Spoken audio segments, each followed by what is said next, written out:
Hello friends, subscribe to our channel and press the bell icon to never miss any updates.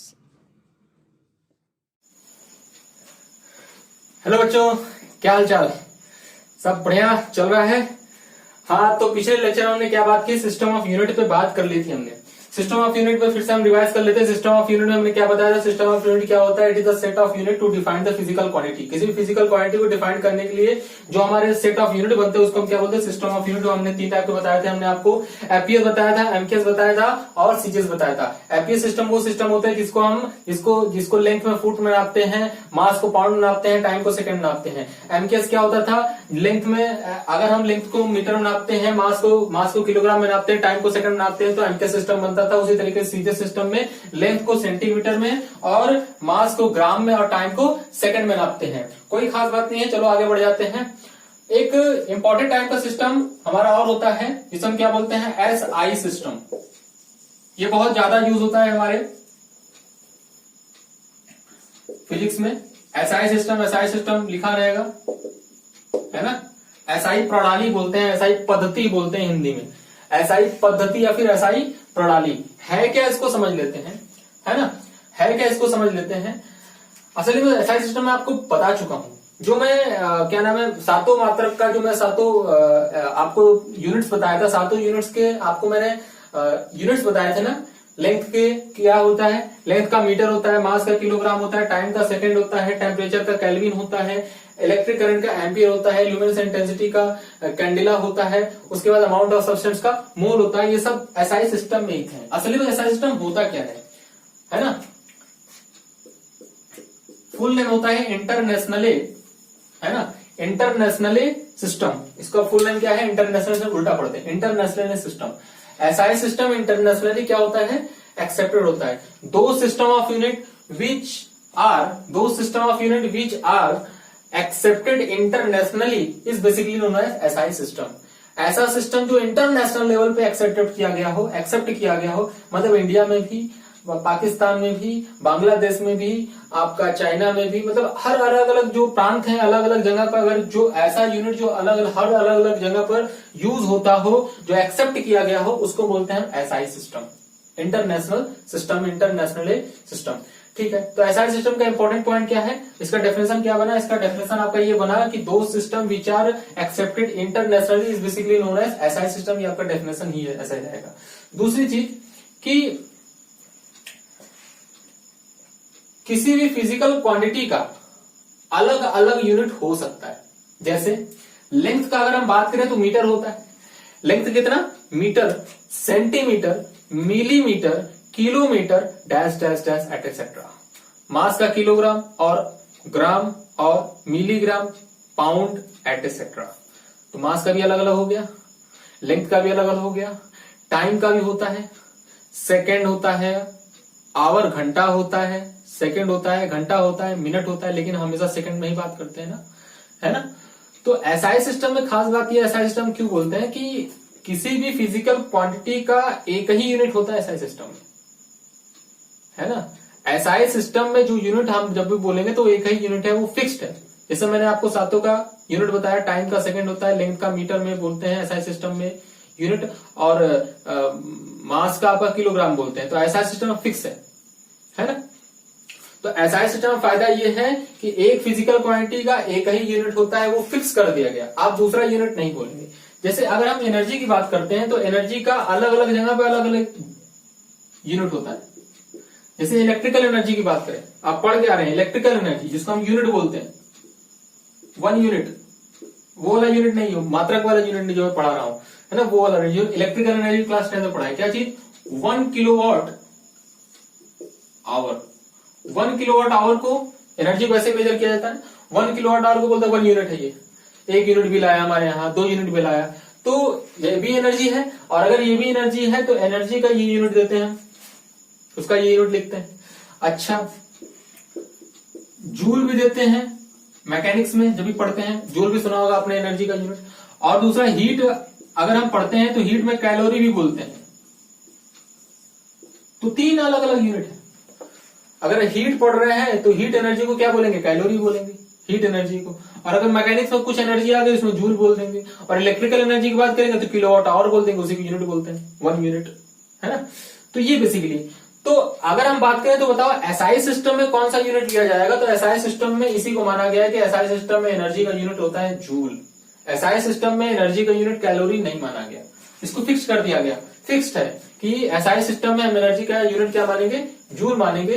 तो वो basically होता है क्या बेटा, एसआई यूनिट। तो हमने इस पर बातें कर ली, हमने ये भी बता दिया कि एसआई सिस्टम ये चीज बेसिकली है ना। कुछ इंपॉर्टेंट पॉइंट पर चर्चा कर लेते हैं आपसे। वो इंपॉर्टेंट पॉइंट क्या है, जब आप यूनिट लिखने लगे तो कुछ बातों का ध्यान दें, कुछ बातों का ध्यान दें। कुछ बातें, कुछ मीठी मीठी बातें, कुछ मीठी मीठी बातें। क्या है मीठी मीठी बातें, सुने ध्यान से। यूनिट को साइंटिस्ट के नाम से भी रखा जाता है, उनके सम्मान में, कि उन्होंने अगर कोई फॉर्मूला निकाला है तो उनके सम्मान में रखा है। जैसे न्यूटन साहब बहुत बड़े साइंटिस्ट थे हमारे, बहुत बड़े साइंटिस्ट, और अगर बहुत बड़े साइंटिस्ट थे तो उनके सम्मान में न्यूटन, फोर्स का यूनिट रखा जाता है, आप जानते हैं फोर्स का यूनिट क्या हो गया, न्यूटन, है ना। तो जब भी आप साइंटिस्ट के नाम लिखें तो नाम तो हमेशा कैपिटल से लिखा जाएगा, न्यूटन ये नाम है, दिस इज द नेम।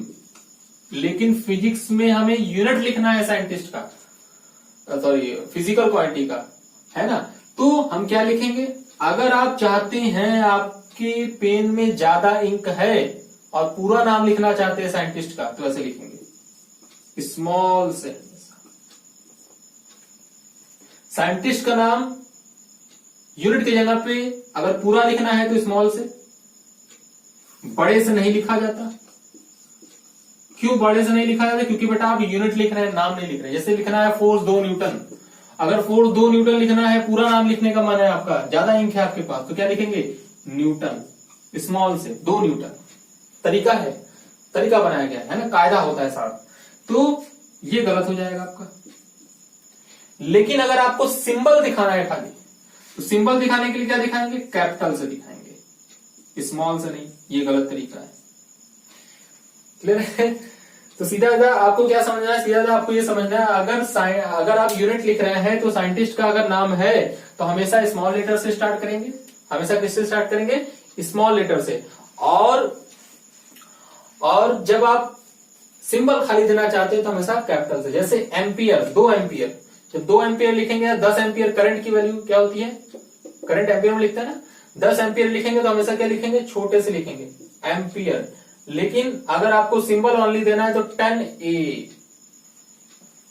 सीधा 10A, क्लियर है। ये कुछ बातें थी जो आपसे मैं शेयर करना चाहता था और जो आपको पता होना चाहिए, है ना। कहीं आप गलती मत करिएगा इस बातों में, ठीक है। थोड़ा सा आगे बढ़ जाते हैं, आगे बढ़ के लिखें आप जल्दी से, हेडिंग बनाएं, सप्लीमेंट्री क्वांटिटी, हिंदी में पूरक भौतिक राशियां। सप्लीमेंट्री क्वांटिटी, सप्लीमेंट्री क्वांटिटी, पूरक भौतिक राशियां, सप्लीमेंट्री क्वांटिटी, पूरक भौतिक राशियां। ये क्या है भाई, घबराए नहीं, शर्माए नहीं, शर्माए भी नहीं, है ना, कोई बहुत बड़ी चीज नहीं लिखी है। सप्लीमेंट्री क्वांटिटी पहली बात तो 2 होती है, कौन कौन सी, एक होता है प्लेन एंगल, एक होता है हमारा सॉलिड एंगल। एक प्लेन एंगल और एक सॉलिड एंगल, 2 होती है। कहां से आया भाई, सुनना ध्यान से। असली में जब शुरुआत में यूनिट बन रहा था ना, लोगों ने जब यूनिट बनाना स्टार्ट किया, कुछ समझदार लोग थे, बताया था, मैंने चर्चा किया था। तो जब यूनिट बना रहे थे, शुरुआत में गलती हो जाती है, एक आध 2 छूट जाता है ना। तो जैसे आप सप्लीमेंट्री का मतलब क्या हो, बेसिकली जब पेपर देते हैं, पेपर में कम नंबर आ गए, आप अगर पेपर में कम नंबर आ गए तो आप सप्लीमेंट्री देते हैं ना, है ना। मतलब कोई क्वेश्चन कम नंबर क्यों आया, क्योंकि कोई क्वेश्चन आपने छोड़ दिया या किसी क्वेश्चन का आइडिया आपको नहीं था, आप वो कर नहीं पाए। तो आप अगर कर नहीं पाए तो सप्लीमेंट डालेंगे, सप्लीमेंट डालेंगे तो दोबारा करेंगे।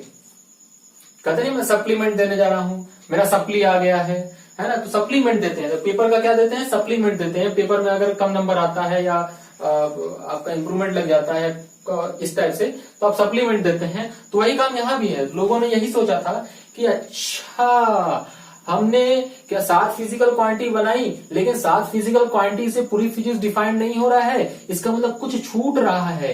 क्या छूट रहा है, तो 2 फिजिकल क्वांटिटी की और जरूरत पड़ी। अब 2 फिजिकल क्वांटिटी की और जरूरत पड़ी। अब हर जगह किताबों में तो लिखा जा चुका था there are 7 physical quantities, fundamental physical quantities. अब हर जगह 7 फिजिकल क्वांटिटी लिखा गया था, हर जगह लिखा जा चुका था। अब हर जगह से मिटाना तो मुश्किल हो जाएगा। तो लोगों ने क्या कहा, चलो कोई बात नहीं है, 2 फिजिकल क्वांटिटी तो आ ही गया है, इसको बनाओ और इसके ऊपर नया नाम लिख दो, सप्लीमेंट्री क्वांटिटी।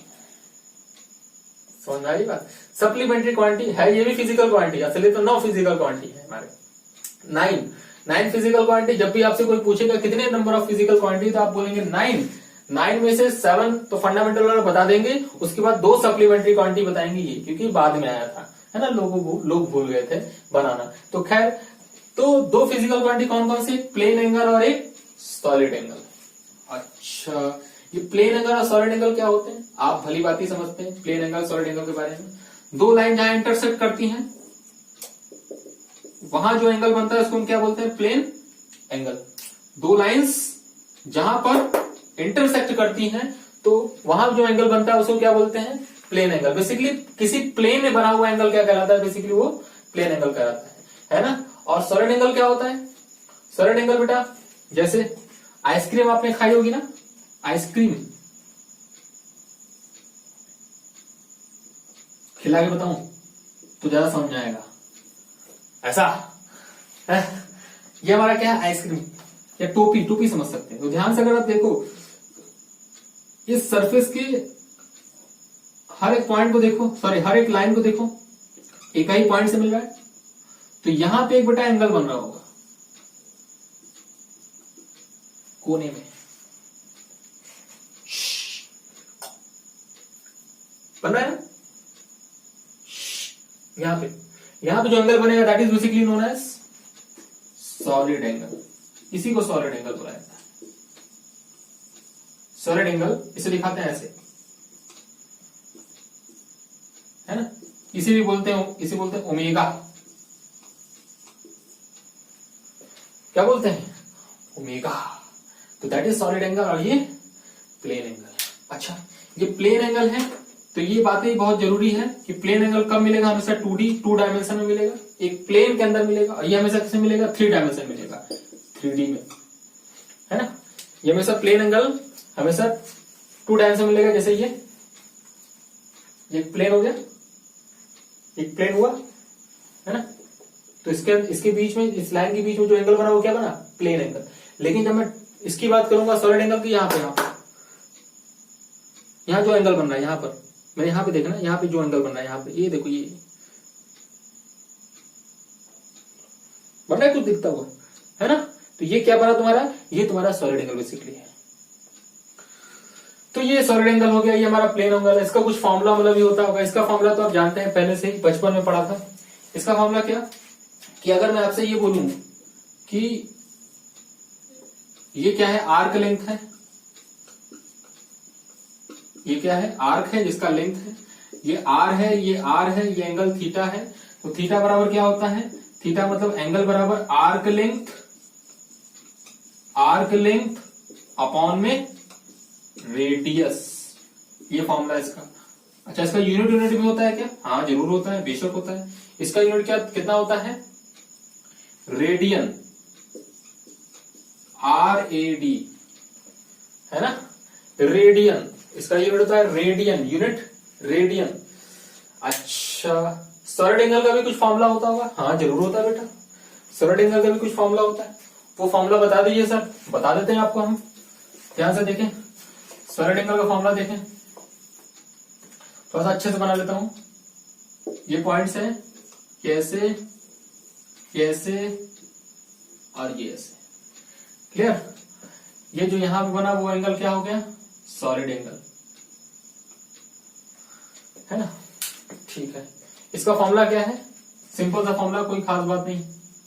इस सरफेस का एरिया देख रहे हैं आप, और ये डिस्टेंस अगर r है, ये भी r है, ये भी r है, अगर वो डिस्टेंस r है, वो सरफेस का एरिया कितना मैंने मान लिया a, तो सॉलिड एंगल ओमेगा की वैल्यू कितनी आ गई, ओमेगा बराबर एरिया ए जो लिखा गया है अपॉन में रेडियस का स्क्वायर, रेडियस का स्क्वायर, मतलब omega is equal to A upon में आर स्क्वायर। इससे ज्यादा आपको जानने की जरूरत नहीं है, धीरे धीरे आपको आगे जाके पढ़ाया जाएगा, उसके बारे में खूब पढ़ाया जाएगा, है ना। क्लास 12 में पढ़ते हैं बहुत ज्यादा उसके बारे में, इसके बारे में तो आप जान ही रहे हैं, तो पढ़ ही चुके हैं। तो बस इतना ही जानिए, फिर आगे बढ़ते हैं टॉपिक में। हमारा अगला टॉपिक क्या रहेगा, अगला टॉपिक वो भी पढ़ चुके हैं कुछ अच्छा खासा, मेजरमेंट। मैंने बताया था मेजरमेंट क्या होता है, the process of comparison is basically known as process of measurement. तो ये हमारा क्या हो गया, मेजरमेंट। जब हम किसी भी फिजिकल क्वांटिटी को मेजर करते हैं तो इसका मतलब बेसिकली क्या कर रहे होते हैं, कंपैरिजन कर रहे होते हैं, that is basically known as measurement. अच्छा, बहुत अच्छी बात बताई सर आपने, थोड़ा सा इसको और क्लियर कर दीजिए। आओ देख लो, जब हम मेजरमेंट पढ़ रहे होते हैं, ये मैं इंपॉर्टेंट स्टार मार के लिखिएगा, इंपॉर्टेंट पॉइंट है ये। मेजरमेंट के बारे में तो पहले मैं आपको लिखवा ही चुका हूं। इंपॉर्टेंट पॉइंट ये है कि मैं तुमसे पिछली क्लास में बात कर रहा था कि अगर किसी फिजिकल क्वांटिटी को किसी भी चीज को नापना है, तो दो चीज बहुत इंपॉर्टेंट है ना। अगर किसी फिजिकल क्वांटिटी के वैल्यू को बताना है तो दो चीज बहुत इंपॉर्टेंट है, पहला उसका न्यूमेरिकल वैल्यू और दूसरा उसका यूनिट। बिना यूनिट के आप कभी भी बात नहीं कर सकते, बिना न्यूमेरिकल वैल्यू की बात नहीं कर सकते। जब उनका दोनों का कॉम्बिनेशन बनेगा तब वो जाके पूरी की पूरी फिजिकल क्वांटिटी बनेगी, है ना, फिजिकल क्वांटिटी की वैल्यू बनेगी। तो आप अगर आप ध्यान से देखें तो अगर मैं बोलूं कि इसकी वैल्यू कितनी है, मान लेते हैं इसकी वैल्यू कितनी है 5 मीटर, इन दोनों बीच का सेपरेशन कितना है 5 मीटर। तो 5 क्या है न्यूमेरिकल वैल्यू और m क्या है यूनिट लेंथ का, तो दोनों मिलके क्या वैल्यू बना रही है ना। उस वैल्यू को बोलते हैं बेटा मैग्नीट्यूड। इस पूरी की पूरी वैल्यू को क्या बोलते हैं, किसी फिजिकल क्वांटिटी को वैल्यू को क्या बोला जाता है, मैग्नीट्यूड।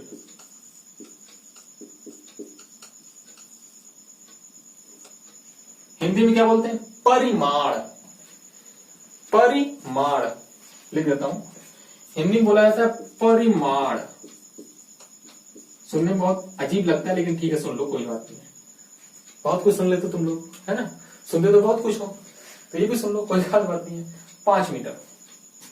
तो किसी भी फिजिकल क्वांटिटी के magnitude of physical quantity, magnitude of physical quantity को कैसे लिखा जाता है, the magnitude of physical quantity is equal to उसका न्यूमेरिकल वैल्यू, उसके साथ साथ यूनिट, है ना।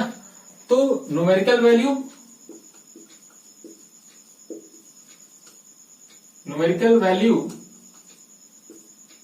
इनटू में यूनिट का मल्टीप्लीकेशन बेसिकली। तो 5 मीटर को क्या लिखेंगे, 5 इंटू में 1 metre, 1 metre is the unit, into 5 is the numerical value, तब जाके पूरा वैल्यू बना, मैग्नीट्यूड बना, परिमाण बना फिजिकल क्वांटिटी का। तो magnitude of physical quantity is equal to numerical value into unit.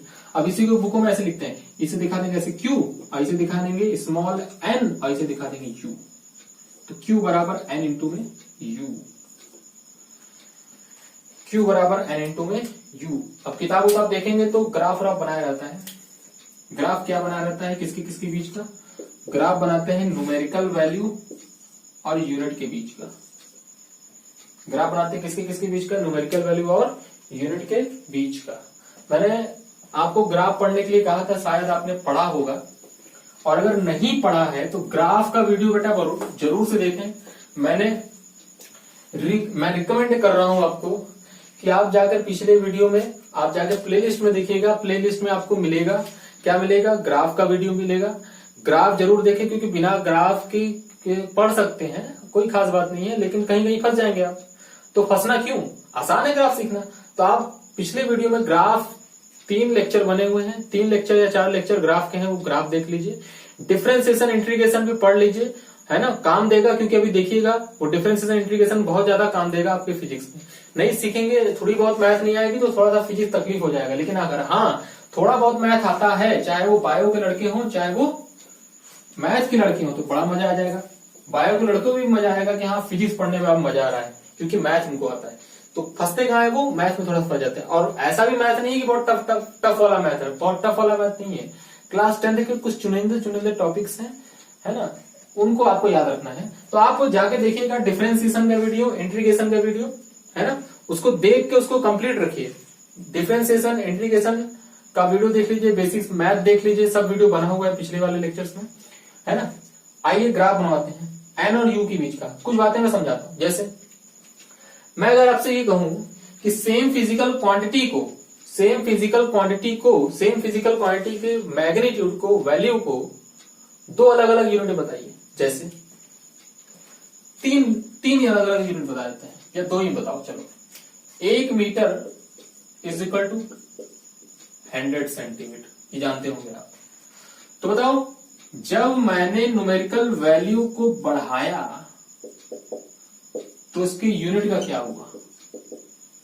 If we increase the numerical value of the physical quantity, then unit of that same physical quantity decreases. देखो कम हो गया, छोटा unit है ना, lowered हो गया, छोटा हो गया।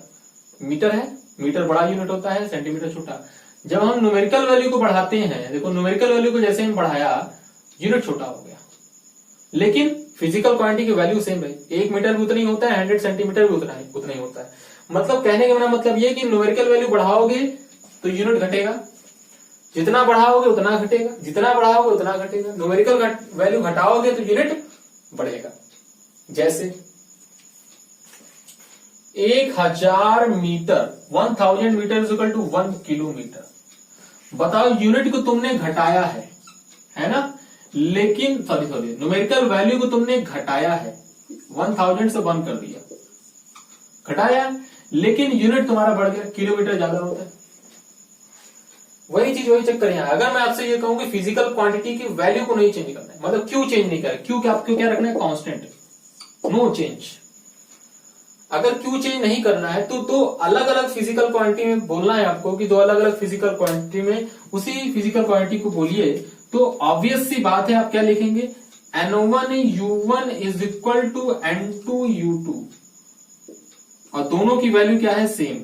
Q बराबर N1U1 बराबर N2U2। बात आप समझ गए जी हाँ, बहुत सही समझ रहे हैं कि अगर N1 एक न्यूमेरिकल फिजिकल क्वांटिटी, सॉरी एक न्यूमेरिकल वैल्यू है, तो इसके करस्पॉन्डिंग ये यूनिट होगा, और N2 क्या होगा, दूसरी न्यूमेरिकल वैल्यू जिसके करस्पॉन्डिंग दूसरी यूनिट होगी। अगर N1 छोटा हुआ है N2 से, अगर N1 छोटा है N2 से, तो एकदम पक्का है कि U1 बड़ा होगा U2 से। अगर N1 बड़ा होगा N2 से, तो पक्का यह है कि U1 छोटा होगा U2 से। सिंपल सी बात है ना। और इसका ग्राफ कैसा बनता है, इसको बोलते हैं हाइपरबोलिक। कौन सा बोलिक, हाइपरबोलिक कर्व। देखो ना, न्यूमेरिकल वैल्यू घट रहा है तो यूनिट बढ़ता चला जा रहा है, है ना। न्यूमेरिकल वैल्यू घट रहा है, यूनिट बढ़ता चला जा रहा है, न्यूमेरिकल वैल्यू घट रहा है, यूनिट बढ़ता चला, ऐसा ग्राफ बनता है। ठीक है, चलिए कुछ इंपॉर्टेंट बात करते हैं। हेडिंग बनाइएगा फटाक से, बहुत जल्दी हेडिंग बनाइएगा, इसको भी खत्म करते हैं। आपका यूनिट वाला चैप्टर खत्म हो गया। अब हम अगला चैप्टर क्या पढ़ेंगे, डायमेंशन। मतलब है आपके एनसीईआरटी के उसी चैप्टर में ही है, लेकिन अगर अच्छी बुक पढ़ेंगे तो उसमें अलग अलग चैप्टर करके दिया हुआ है। यूनिट एंड मेजरमेंट अलग है, डायमेंशन अलग है, और एरर अलग है ना, एरर अलग है आपका। तो खैर मैं आपका यूनिट एंड मेजरमेंट तो खत्म ही हो जाएगा आज। क्या लिखेंगे आप, लिखेंगे सम इम्पोर्टेंट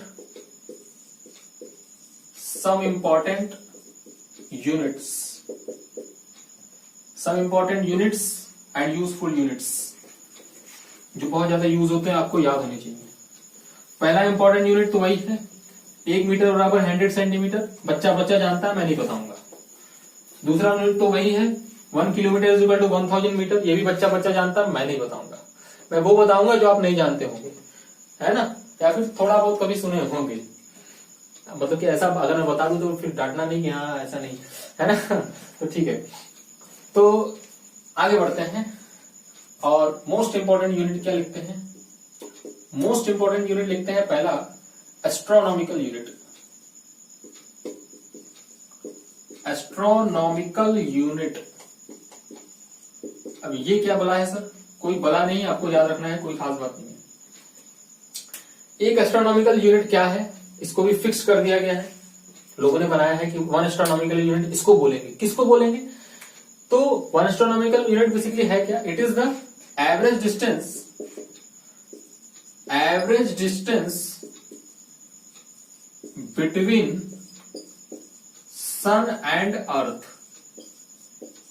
हमारी पृथ्वी से सन के बीच का जो डिस्टेंस है एवरेज, उसी डिस्टेंस को क्या बोला गया? Astronomical unit.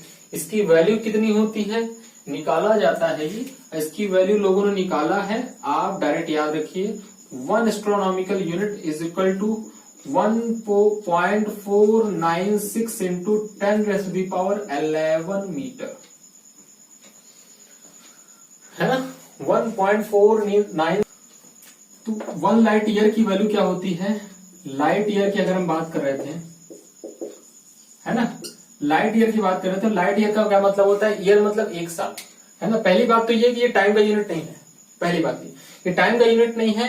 ये क्या है मैं बताता हूँ। ये डिस्टेंस का एक यूनिट होता है, डिस्टेंस का बिगेस्ट यूनिट होता है, big unit of distance is basically light year, ऐसा कहा जाता है। अच्छा, ऐसा कहा जाता है लाइट ईयर, तो लाइट ईयर बेसिकली है क्या? 1 लाइट ईयर होता क्या है ना, एक यूनिट है। ये होता क्या है? लाइट को वैक्यूम में एक साल तक चलने में जितना डिस्टेंस ट्रेवल करना पड़ता है उसको हम क्या बोलते हैं? 1 लाइट ईयर। लाइट को वैक्यूम में एक साल तक चलने में जितना डिस्टेंस ट्रेवल करना पड़ता है उसको क्या बोलते हैं? 1 लाइट ईयर। अच्छा, 1 लाइट ईयर की वैल्यू कितनी होती है? 1 लाइट ईयर की वैल्यू सिंपली क्या लिखेंगे? 9.46 इंटू 10⁻15 मीटर बेसिकली होता है। ये कुछ यूनिट है ना। तो 1 लाइट ईयर आप याद रखिएगा, ऐसे ऐसे ऐसे ऐसे ऐसे ऐसे। कुछ और यूनिट है जो आपको पता होना चाहिए, वो क्या है? जैसे किलोमीटर, मीटर तो आपको पता ही है। एंगस्ट्रॉम की बात करते हैं। एंगस्ट्रॉम क्या बोलते हैं इसको? एंगस्ट्रॉम। और इसको दिखाया कैसे जाता है? ए लिख के सिंबल इसका ये ए लिख के ऊपर 0 दिखा दिए, नहीं तो पूरा नाम लिखिए। साइंटिस्ट का नाम है ना, साइंटिस्ट का नाम है। 1 एंगस्ट्रॉम इज इक्वल टू कितना? 10⁻⁻10 मीटर। इसी तरीके से 1 फेम्टोमीटर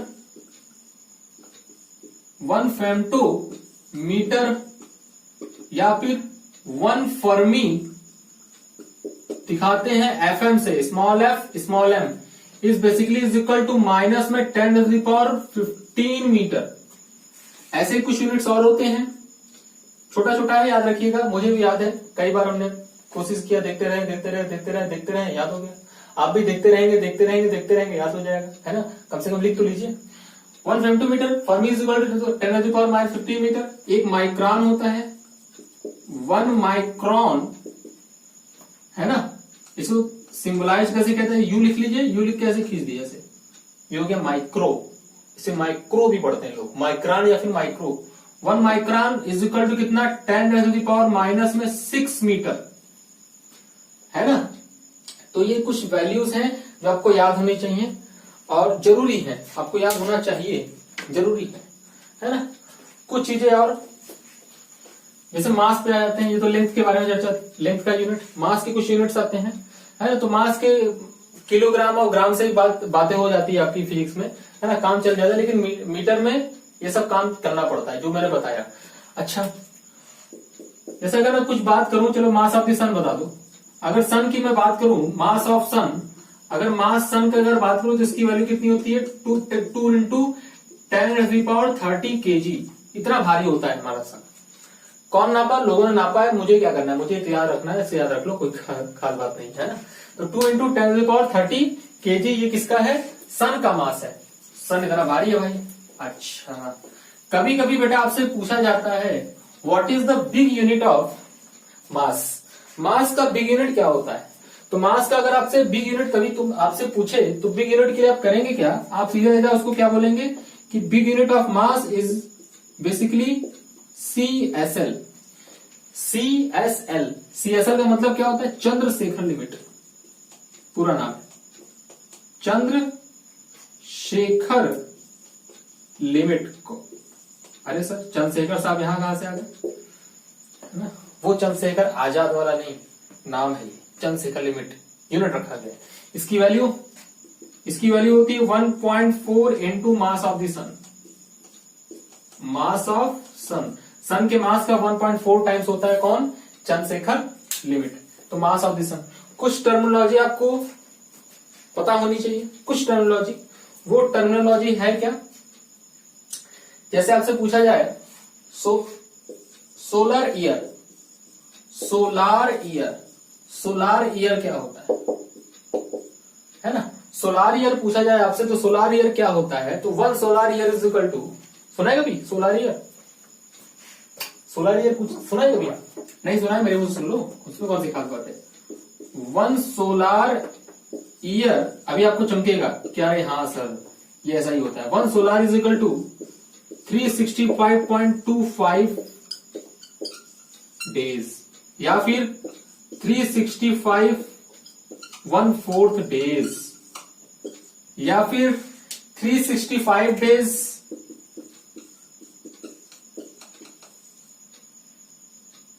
एंड 6 आवर। अर्थ को सन के अबाउट एक चक्कर पूरा करने में जितना टाइम लगता है उसको बोलते हैं सोलार ईयर, है ना? ये तो जानते ही होंगे, है ना? लेकिन सोलार ईयर के नाम से आप वाकिफ नहीं होंगे तो आप समझ लीजिए आज क्या सोलार ईयर बोला जाता है इसको, है ना? तो कुछ चीजें आप बीच बीच में छोड़ के चले जाते हैं ना, बीच बीच में गायब हो जाते हैं छोड़ के, तो वही चीजें नुकसान कर जाती हैं। आप ये तो याद रखिए, आप ऐसे याद रखे होंगे कि अर्थ को चारों तरफ मूव करने में, एक चक्कर करने में कितना समय लगता है, तो आप सीधा आएगा 365 दिन, 365 दिन नहीं, 365 डेज नहीं ना, तो 360 डेज कितना होता है, 365 डेज एंड 6 आवर।